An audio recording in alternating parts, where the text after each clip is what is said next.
고통이 우리를 거듭나게 하느니 2부.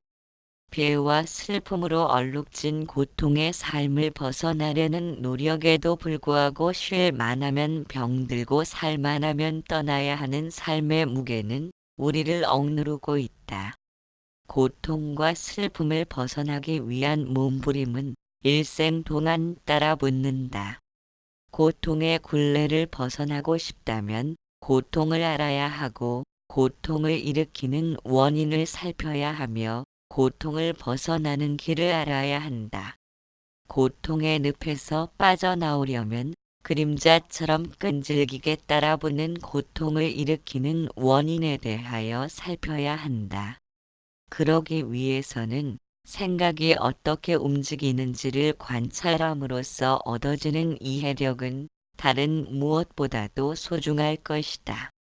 예를 들어 우리가 견딜 수 없는 슬픔을 느꼈다면 마음 전체가 슬픔으로 물들어 있을 것이다. 그렇다면 마음은 기쁨을 전혀 느끼지 못해야 한다. 그러나 그렇지 않음을 알 수 있다. 주변을 의식하기 때문에 비록 내색은 하지 못해도 마음의 한쪽에서는 기쁨을 느낄 수 있다. 그것은 무엇 때문인가? 슬픔과 기쁨에 물들지 않는 무언가가 내면에 존재하기 때문이다. 그로 인해 기쁨과 슬픔을 경험하게 된다. 그처럼 어디에도 물들지 않는 순수한 삶이 존재하므로 세상 사람을 모두 속일 순 있어도 자신을 속이는 일은 불가능하다. 자신은 자신이 타인에게 행하는 의도와 연출의 그 모든 내막을 낱낱이 알고 있기 때문이다. 우리는 깨면서부터 잠들 때까지 한시도 떠나지 않고 순수한 암과 함께 앉고 걷고 누우면서 지내고 있다. 누군가 자신의 이름을 부르면 그것이 어느 쪽에서 들려오는지를 감 잡을 수 있다. 그것은 곧 소리가 나지 않는 곳도 듣고 있기 때문이며 다른 사람과 대화를 나눌 때도 허리에 닿이는 의자의 느낌도 알고 발에 닿이는 느낌도 알아차리고 있다. 닿이는 느낌을 안다는 것은 닿지 않을 때의 느낌을 알고 있기에 가능할 것이다. 이와 같은 순수한 삶이 내면에서 존재하지만 그것을 마음이라고 부를 수는 없다. 왜냐하면 마음과는 속성을 달리하기 때문이다. 마음은 육신을 매개체로 하여 생겨난 것이다. 따라서 보고 듣는 눈, 귀 등의 감각기관이 받아들인 정보를 통해 마음이 생겨났기에 마음이란 사물의 그림자와 같다. 마음을 통해 육신의 상태를 알 수 있고 성장에 필요한 양분과 지식을 흡수하게끔 육신이 움직이며 세상을 살아갈 수 있도록 돕고 있다. 그러나 마음은 육신을 매개체로 생겨난 탓에 다분히 이기적인 습성에 물들어 있다. 인간은 사회적인 동물인지라 교육과 훈련을 통해 마음을 길들이면서 사회에 순응하며 살아야 한다. 마음을 길들이지 못하면 성난 말처럼 자신만을 위해 달림으로 여기저기에서 부딪히고 충돌하여 온갖 문제를 일으키게 된다. 마음이란 언어처럼 상대적인 습성에 물들어 있다. 상대적인 습성이란 크고 작음, 좋고 나쁨, 밝음과 어둠 등으로 비교될 대상이 존재한다는 것이다. 가령 큰 나무라고 하면 얼마나 큰지를 알 수 없다. 둘레는 집채만 하고 높이는 5층 아파트 정도라고 해야 알아듣는다.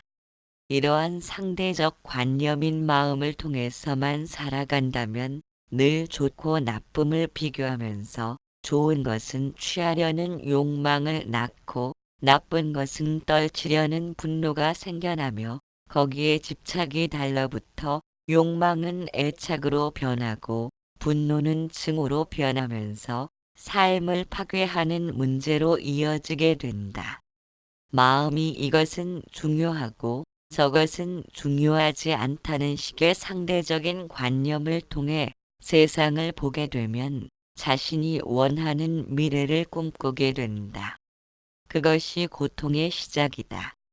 고통이란 내 마음대로 세상이 움직여주지 않으므로 나타나는 것이다. 인간은 어쩔 수 없이 늙고 병들어 사라져야 하는 등으로 내 뜻과는 다른 일들이 생겨나기에 고통을 느끼는 것이다.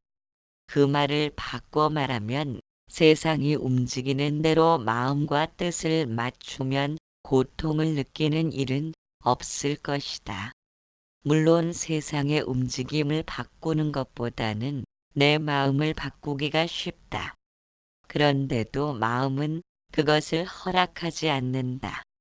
아무리 마음을 고쳐먹으려 해도 그림자를 베려는 것처럼 공수표로 돌아가고 만다. 우리가 고통을 회피하려는 것은 실제로 그 자리에 기쁨과 행복이 들어차야 하기 때문이다.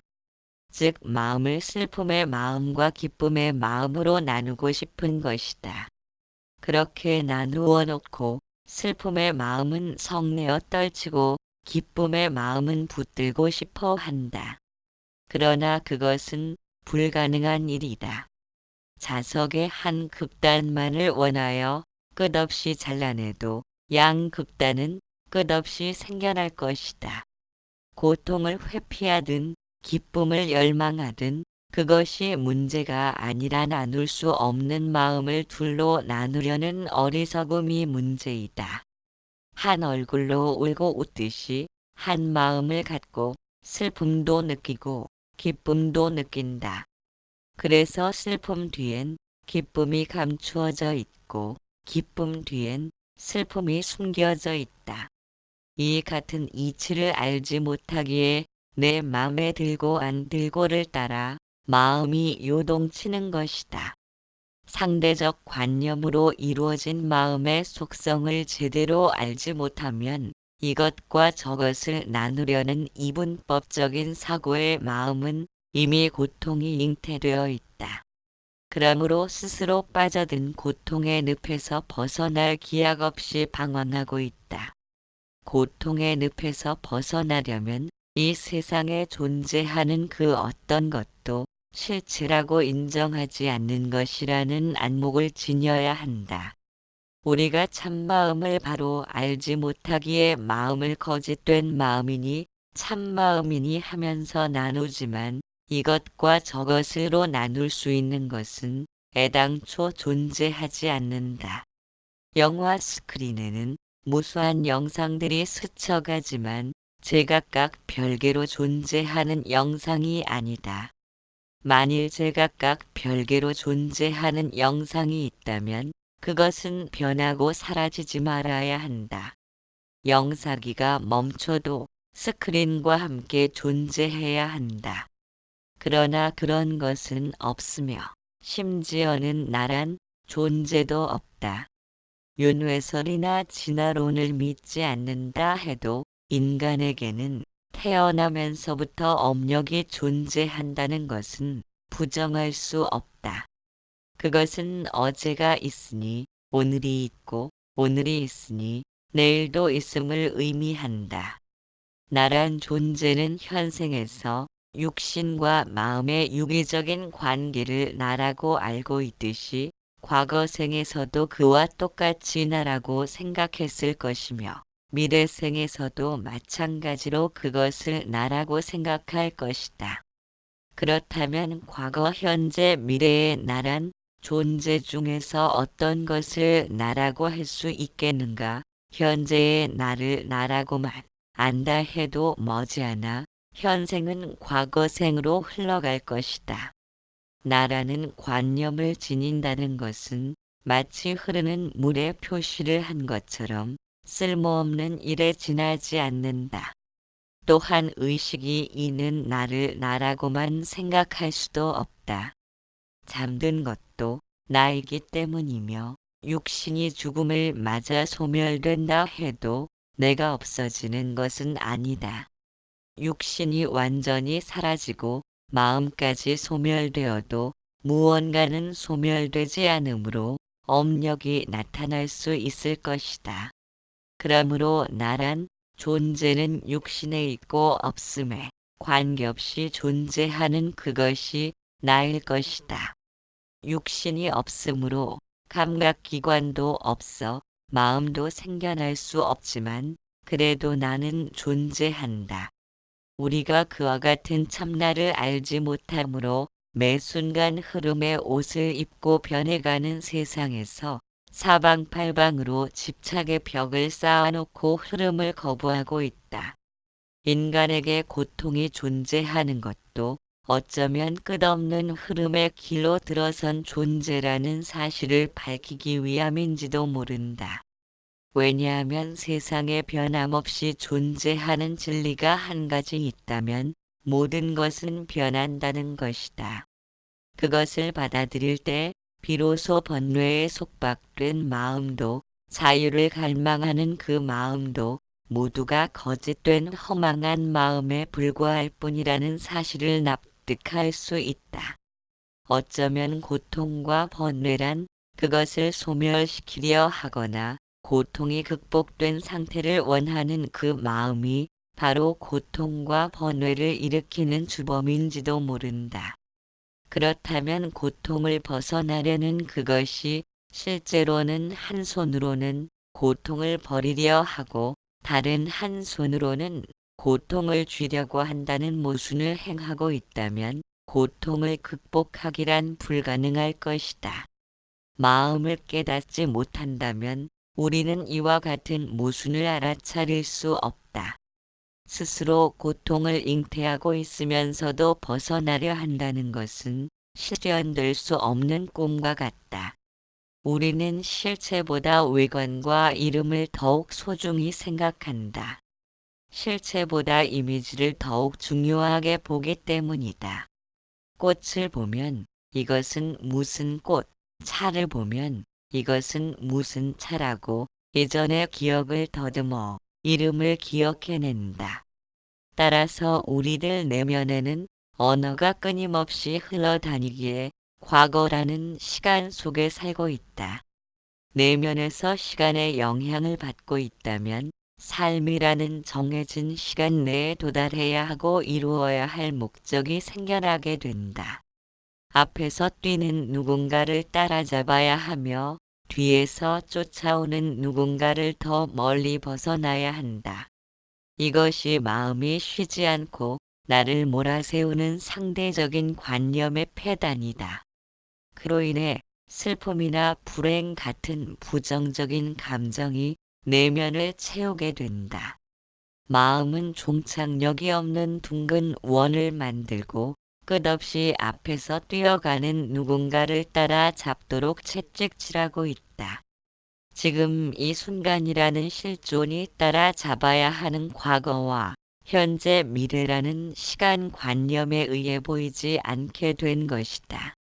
마음은 삶이라는 무거운 등짐을 지고 산을 오르는 것처럼 중압감을 느낄 수밖에 없다.